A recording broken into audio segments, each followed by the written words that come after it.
მინდა წაგიკითხოთ ჩემი ახალი ნოველა, რომელიც დღეს 21 ოქტომბერს დავწერე საღამოს 6 საათზე, 2025 წელს.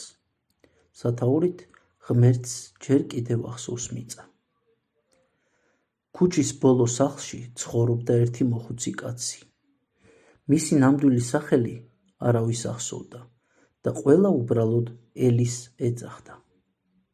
ზოგიერთი მისი მეზობელი ამბობდა, რომ ბავშვობაში ელის მამა ციხეში ჩასვეს და ამის შემდეგ მის დედას უძილობა აეგვიადა. სანამ ფანჯარაში დილის პირველ სხივებს არ დაინახავდა, მანამ შვებას ვერ გრძნობდა.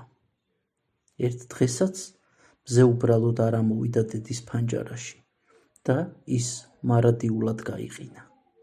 ელი გაიზარდა დაუნდობელ და შიშით გარემოცულ ქალაქში, სადაც ბეტონს ფესვები ღრმად ჰქონდა გადგმული მიწაში და ყვავილები ასფალტზე ამოდიოდა.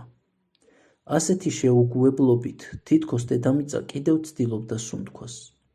ბავშვობაში ერთი და იგივე სიზმრებში მოგზაურობდა, სადაც ისმოდა ტყვიების ზუზუნად ქცეული ხმები და სისხლის კოლტები ანაცვლებდა ტყვიის კოლტებს. ერთხელ ელიმ სიზმარში თქვა: ცხოვრება არ გასწავლის, როგორი უნდა იყოს ადამიანი.